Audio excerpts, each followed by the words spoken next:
ಸ್ವದೇಶ್ ದರ್ಶನ್ ಯೋಜನೆಯಡಿ ಒಂದು ಕಡೆ ಈಗ ಕೇಂದ್ರ ಸರ್ಕಾರದ ಅನುದಾನದಲ್ಲಿ ಪಾರಂಪರಿಕ ನಗರಿ ಮೈಸೂರಿನಲ್ಲಿ ಒಂದು ಕಡೆ ಈಗ ಸದ್ಯಕ್ಕೆ ಮೈಸೂರಿನ ಹೃದಯ ಭಾಗವಾಗಿರ್ತಕ್ಕಂಥ ಚಾಮರಾಜ ವೃತ್ತ ಏನಿದೆ ಟೌನ್ ಹಾಲ್ಗೆ ಹೊಂದಿಕೊಂಡಿರ್ತಕ್ಕಂಥ ಈ ಒಂದು ಫುಟ್ಪಾತ್ನ ಬಳಿಯೇ ಈಗ ಸದ್ಯಕ್ಕೆ ಏನೋ ಟಾಂಗಾ ಪರಂಪರೆಯನ್ನು ಉತ್ತೇಜನ ಮಾಡಲಿಕ್ಕಾಗಿ ಏನು ಪಾದಾಚಾರಿಗಳು ಓಡಾಡುವಂಥ ಜಾಗದಲ್ಲೇ ಈಗ ಸದ್ಯಕ್ಕೆ ಟಾಂಗಾ ಒಂದು ಏನು ಜಾಗವನ್ನು ಟಾಂಗವನ್ನು ನಿಲ್ಲಿಸುವಂಥ ತಾಣವನ್ನಾಗಿ ಟಾಂಗಾ ತಾಣವನ್ನು ನಿರ್ಮಾಣ ಮಾಡಲಿಕ್ಕೆ ಈಗ ಸದ್ಯಕ್ಕೆ ಇಲ್ಲಿನ ಏನು ಪ್ರವಾಸೋದ್ಯಮ ಇಲಾಖೆ ಮುಂದಾಗಿರ್ತಕ್ಕಂಥದ್ದು ಇದೊಂದು ಅವೈಜ್ಞಾನಿಕ ಕಾಮಗಾರಿ ಅಂತ ಸಾಕಷ್ಟು ಆಕ್ಷೇಪಗಳು ಕೂಡ ಎದ್ದಿರ್ತಕ್ಕಂಥದ್ದು. ಯಾಕೆಂತ ಹೇಳಿದ್ರೆ ದಿನನಿತ್ಯ ಸಾವಿರಾರು ಸಂಖ್ಯೆಯ ಜನ ಲಕ್ಷಾಂತರ ಜನರು ಬರ್ತಕ್ಕಂಥ ಅದರಲ್ಲೂ ಕೂಡ ಪಾದಾಚಾರಿಗಳು ಈ ರಸ್ತೆ ಮೂಲಕವಾಗಿ ಓಡಾಡ್ತಕ್ಕಂಥದ್ದು.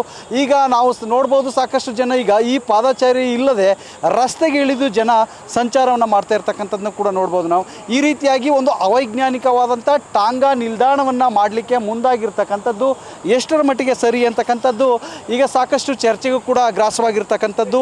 ಈಗ ನಾವು ನಿಜವಾಗ್ಲೂ ಕೂಡ ಏನೋ ಈಗ ನಾವು ನೋಡ್ಬೋದು ಎಷ್ಟರ ಮಟ್ಟಿಗೆ ಅಂದರೆ ಸಂಪೂರ್ಣವಾಗಿ ಪಾದಾಚಾರಿಗಳು ತಿರುಗಾಡುವಂಥ ರಸ್ತೆಯನ್ನೇ ಬಂದ್ ಮಾಡಿರ್ತಕ್ಕಂಥದ್ದು ನಿಜವಾಗ್ಲೂ ಕೂಡ ಇದೊಂದು ಅವೈಜ್ಞಾನಿಕ ಕಾಮಗಾರಿ ಅಂತ ಹೇಳ್ಬೋದು. ಹಾಗಾಗಿ ಸಾಕಷ್ಟು ಜನರು ಇದನ್ನು ಆಕ್ಷೇಪವನ್ನು ಕೂಡ ವ್ಯಕ್ತಪಡಿಸ್ತಾ ಇರ್ತಕ್ಕಂಥದ್ದು. ಯಾವುದೇ ಕಾರಣಕ್ಕೂ ಇದನ್ನು ಏನು ಪಾದಾಚಾರಿ ತಿರುಗಾಡುವಂಥ ಅಂದರೆ ಪಾದಾಚಾರಿಗಳು ಓಡಾಡುವಂಥ ಸಂಚಾರವನ್ನು ಮಾಡುವಂಥ ಜಾಗದಲ್ಲಿ ಈ ರೀತಿಯಾದಂಥ ಒಂದು ಅವೈಜ್ಞಾನಿಕ ಟಾಂಗಾ ತಾಣವನ್ನು ನಿರ್ಮಾಣ ಮಾಡ್ತಾ ಇರ್ತಕ್ಕಂಥದ್ದು ಕೈ ಬಿಡಬೇಕು ಅಂತಕ್ಕಂಥ ನಿಟ್ಟಲ್ಲಿ ಸಾಕಷ್ಟು ಜನ ಒತ್ತಾಯಿಸ್ತಾ ಇರ್ತಕ್ಕಂಥದ್ದು. ಈಗ ನಮ್ಮೊಟ್ಟಿಗೆ ಇಲ್ಲಿನ ಸ್ಥಳೀಯರಿದ್ದರೆ ಅವ್ರನ್ನ ಮಾತಾಡಿಸುವಂಥ ಪ್ರಯತ್ನ ಮಾಡ್ತೇನೆ. ಸರ್, ಎಷ್ಟರ ಮಟ್ಟಿಗೆ ಇದು ಯಾವ ರೀತಿ ಅವೈಜ್ಞಾನಿಕ ಇದು ವೈಜ್ಞಾನಿಕ ಕಾಮಗಾರಿನ ಇದು ಏನು ಹೇಳ್ತೀರಾ ನೀವು? ಮೈಸೂರು ಏನಾಗಿದೆ ಅಂತ ಕಾಮಗಾರಿಗಳು ಬೇಕಾದಷ್ಟು ನಡೀತಾ ಇದೆ. ಇವತ್ತಿನ ಆಯುಕ್ತರು ಮೈಸೂರು ಬಗ್ಗೆ ಇತಿಹಾಸನೇ ಗೊತ್ತಿಲ್ಲ ಆತನಿಗೆ ಅಂತ ಒಬ್ಬ ಆಯುಕ್ತ ಬಂದು ಕೂತ್ಕೊಂಡಿದ್ದಾನೆ. ಇದು ಸಾರ್ವಜನಿಕ ತಿರುಗಾಡುವಂಥ ಜಾಗ. ಇಲ್ಲಿ ದಸರಾ ಮೆರವಣಿಗೆ ಬರ್ತದೆ. ಅದಲ್ಲದೆ ಪಾಪ ಇಲ್ಲಿ city bus stand, suburban bus stand ಎಲ್ಲ ಹತ್ರ ಇದೆ. ಆಮೇಲೆ ಹೃದಯ ಭಾಗದಲ್ಲಿ ನಿಂತ ಜಾಗ ಜಳಕ ಗಾಡಿಗೆ ನೋಡಿ ಅಲ್ಲಿ ಫುಟ್ಪಾತ್ ನಿಲ್ಸ್ಕೊಂಡಿರ್ತಾರೆ. ಅವ್ರು ಯಾವುದು ಬೇಕಾಗಿರಲಿಲ್ಲ. ನಮ್ಮ ಸರ್ಕಾರ ಮಾಡೋ ಕೆಲಸ ಇವೆಲ್ಲ ಇದಕ್ಕೆ ದುಡ್ಡುಗೆಲ್ಲ ಖರ್ಚು ಮಾಡಿ ನೋಡಿ ಜನ ಇವಾಗ ಫುಟ್ಪಾತಿಗೆ ಬರ್ತಾ ಇದ್ದಾರೆ. ಎಲ್ಲರೂ ಇಲ್ಲಿ ವೆಹಿಕಲೆಲ್ಲ ದೊಡ್ಡ ದೊಡ್ಡ ವೆಹಿಕಲೆಲ್ಲ ಓಡಾಡ್ತಿದೆ. ಅವ್ರು ಫುಟ್ಪಾತಲ್ಲಿ ನಡ್ಕೊಂಡು ಹೋಗ್ತಾ ಇದ್ದಾರೆ. ಕಾಲೇಜಿಂದ ಬರೋರು ಎಲ್ಲರೂ ಇಂಥ ಕಾಮಗಾರಿಗೆ ಅದು ಯಾರು ಇದು ಅಪ್ರೂವ್ ಮಾಡಿದಾರೋ ಗೊತ್ತಾಗ್ತಾ ಇಲ್ಲ ನನಗೆ. ಇದು ಸಾಮಾನ್ಯ ವ್ಯಕ್ತಿ ಒಬ್ಬ ಚಿಕ್ಕದಾಗಿ ಒಂದು ಪೆಟ್ಟಿಗೆ ಅಂಗಡಿ ಇಟ್ಕೊಂಡ್ರೆ ಈಗ ತೆಗೆದು ಎಷ್ಟು ಬಿಡ್ತಾರೆ. ಅಂಥದ್ರಲ್ಲಿ ಇಂಥ ಅವೈಜ್ಞಾನಿಕ ಕಾಮಗಾರಿ ಮಾಡ್ತಾ ಇದ್ದಾರೆ. ಇದಕ್ಕೆ ಎಷ್ಟು ಕೋಟಿ ಖರ್ಚು ಮಾಡ್ತಾ ಇದ್ದಾರೋ ಗೊತ್ತಿಲ್ಲ. ಇವರು 18 ಕೋಟಿ ಖರ್ಚು ಮಾಡಿದ್ದಾರೆ ಅಂದರೆ ಇದು ಇದಂಥ ದುರಂತ ಇಲ್ಲವೇ ಇಲ್ಲ. ಮೈಸೂರಿನಲ್ಲಿ ಹೇಳೋರು ಕೇಳೋರು ಎಲ್ಲ ಇಲ್ಲ ಅಂತಾರೆ. ಜಿಲ್ಲಾ ಉಸ್ತುವಾರಿ ಮೌನ ವಹಿಸಿದ್ದಾರೆ. ಇದಕ್ಕೆ ಜಿಲ್ಲಾ ಉಸ್ತುವಾರಿಗಳು ಇಂಥದ್ದೆಲ್ಲ ನೋಡಬೇಕು.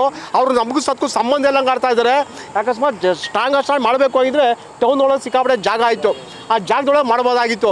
ಈ ತಂದು ಫುಟ್ಪಾತಲ್ಲಿ ಇಟ್ಟಿದ್ದಾರೆ ಅಂದರೆ ಸುಪ್ರೀಂ ಕೋರ್ಟ್ ಹೇಳ್ತಾ ಇದೆ ಈಗ ಯಾವುದೇ ರೀತಿ ಫುಟ್ಪಾತ್ನಲ್ಲಿ ಯಾವುದೇ ಒಂದು ಇದು ಮಾಡಬಾರ್ದು, ಸಾರ್ವಜನಿಕ ತಿರುಗಾಡೋ ಸ್ಥಳದಲ್ಲಿ ಅಂತ ಪಾರ್ಕ್ಗಳಲ್ಲಿ ಮಾಡಬಾರ್ದು ಅಂತ ಹೇಳಿದೆ. ಬಡವರು ಏನಾದ್ರು ಸಣ್ಣ ಪುಟ್ಟ ಅಂಗಡಿಗಳು ಇಟ್ಕೊಂಡ್ರೆ ಅವ್ರನ್ನ ಎತ್ತಿ ಮಾಡ್ಬಿಡ್ತಾರೆ. ಖಂಡಿತವಾಗ್ಲೂ ಸಡನ್ನ ಇಟ್ಕೊಂಡಿದ್ರೆ ಬಡವನ್ನ ಇಟ್ಕೊಂಡಿದ್ರೆ ಆ ಅಂಗಡಿ ಎತ್ತಿಸ್ಬಿಡ್ತಾ ಇದ್ರು. ಈಗ ಅಂಥದ್ರಲ್ಲಿ ಇಂಥ ಒಂದು ಅವೈಜ್ಞಾನಿಕ ಕಾಮಗಾರಿ ಮಾಡ್ತಾ ಇದ್ದಾರೆ ಅಂದರೆ ನಿಜಕ್ಕೂ ಬೇಸರವಾದ ಸಂಗತಿ. ಮೊದಲು ಆಯುಕ್ತರನ್ನ ಬದಲಾವಣೆ ಮಾಡಬೇಕು.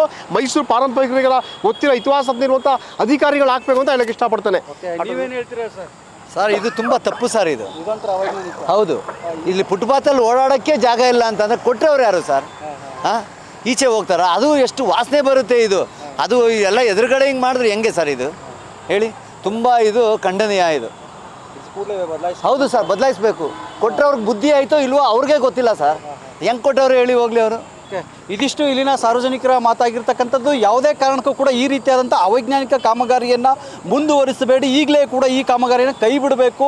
ಬೇಕಿದ್ದರೆ ಬೇರೆ ಸ್ಥಳಗಳಲ್ಲಿ ಅಂದರೆ ಟೌನ್ ಹಾಲ್ ಹಿಂಭಾಗದಲ್ಲಿ ಒಳಗಡೆ ಬೇಕಾದರೆ ಮಾಡಿಕೊಳ್ಳಿ ಅಂತಕ್ಕಂಥ ನಿಟ್ಟಿನಲ್ಲಿ ತಮ್ಮ ಆಗ್ರಹವನ್ನು ವ್ಯಕ್ತಪಡಿಸ್ತಾ ಇರ್ತಕ್ಕಂಥದ್ದು. ಕ್ಯಾಮ್ರಾ ಪರ್ಸನ್ ರಕ್ಷಿತ್ ಜೊತೆ ರಾಜೇಶ್, ರಾಜೇಂದ್ರ ಮಟ್ಟಿ, ಮೈಸೂರು.